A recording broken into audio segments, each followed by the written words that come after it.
Welcome. Before you click away, we are doing a special giveaway coming up here in March. So we are going to be actually giving away a free NFL signed jersey. All you have to do is be a subscriber. So make sure you hit the subscribe button, you hit the alert button so you can get videos every single day.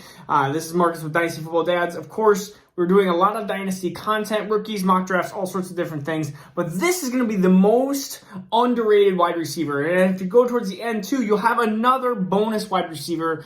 My number one, and this is with a lot of different websites that I've looked at, a lot of them like Fantasy Pros and things like that. They have this wide receiver ranked 20th, 21st, and then a couple other ones, he was 24th and then 19th. And I'm like, this is a top 15 wide receiver in Dynasty. In fact, you could argue he's close to a top 10 wide receiver in Dynasty. His name is Kenny Golladay. Of course, he's 27 years old, so he's in the prime of his career. And when people say, well, I'd rather have the 22-year-old wide receiver, yes, age is important, but 27 years old, you're in prime time, prime age, 27, 28, 29, 30, 31. You're going to have 4 or 5 years left of great production. And not only, sometimes the 22, 23-year-olds don't pan out. These rookies, Devontae Smith, Jamar Chase, Rashad Bateman, there's a really good chance that one of those three is not going to work out. And I'd rather have the guarantee of Kenny Golladay. He's 6'4", 214 pounds, typical X wide receiver. I mean, we looked at his last 2 full seasons. 2020 was a mess. I understand it. Detroit was a mess, and his production, he was just hurt. But in 2018, we're going to go back a couple years, he had 1,063 yards and 5 touchdowns. That is like a baseline. That's like a floor I think he can hit in 2021 here. And that is wide receiver 21. So if you're looking at his floor being wide receiver 21, then he should definitely be drafted above his floor. It's kind of obvious, simple. In my mind, I think that is pretty self-explanatory. But this is where his ceiling can hit. He had 116 targets, but 1,190 yards and 3 touchdowns.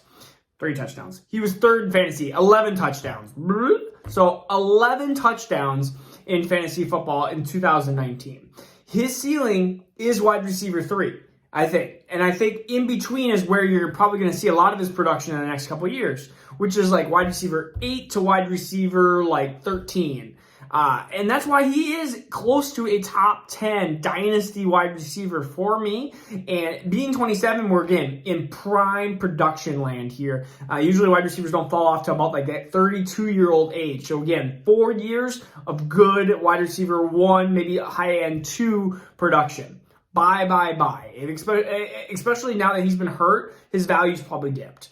And so this is a great time to be able to sell maybe even a draft pick in the mid-first if you can get Kenny Golladay. If somebody's looking going, oh, I have 104, 105, even 106, and I'm like, I don't want Jamar Chase or Devontae Smith, too much risk. Get the guarantee in Kenny Golladay. His teams, though, that he could potentially go to, Jets, Patriots, Giants, Washington, and, of course, going back to Detroit, which I think that's one of the least likely scenarios. So now we have basically 4, I think, of those options, and Patriots are the only one that I really don't want him to go to. Now, they could get Mac Jones. That would change the outlook of that offense. But Giants, Washington, and Jets, Giants and Jets being the best 2 scenarios in my mind for him, being the alpha, Mims can be the beta, and then even in a Giant situation, he would do really well with Daniel Jones at quarterback, even though he's not the most, I guess, elite quarterback. I mean, that's going to be a situation. I don't think he goes to like a Tampa or anything like that. My bonus wide receiver, so if you made it this far, it's going to be Courtland Sutton. He's, of course, recovering from ACL injury and a torn up knee, which I don't know if that means anything else additional. I did an ACL, actually, video that you can look at going through what recovery processes look like with an ACL injury. But he is, again, the typical prototypical type X receiver, 6'4", 216 pounds. And ultimately, you look at what he did in 14 games started, but he did this not 2020, but 2019. He had He had 1,112 yards and 6 touchdowns. Sometimes I can't even read my own handwriting and stuff. But 1,112 yards and 6 touchdowns. You could see if he wasn't hurt, you could see that step forward into the maybe 8, 9, 10, 11 touchdowns because he has that ability. and they just need a quarterback there. Drew Lock is not the answer, and I feel like people are starting to see that he's not the answer. So are they going to get a different quarterback? How is he going to come back from ACL injury? I still think he'll be the number one target in that offense. I think Jerry Jeudy is a really good talent, but I don't see him fitting into that type X receiver. Yeah, he is a different type of wide receiver for Denver. So I feel like if they have a really good quarterback, and so his 2021 value still might be a little bit lower, but we're talking Dynasty. We're not talking redraft. Redraft, maybe he's down a couple spots, but in Dynasty, you're looking at a top, again, 16, 15 wide receiver, a guy that you probably couldn't even get for an early first in when the start of 2020 season, and now we're looking at a wide receiver you can get.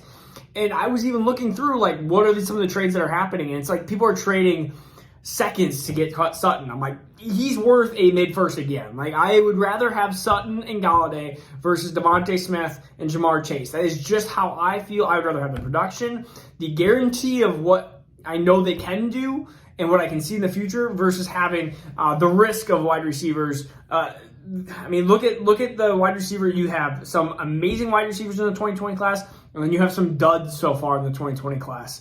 And that happens every single year. 2020 was a very, I guess, unique year that there's more hits than not. But 2021 should be a really good class, but still you're going to have some of those duds.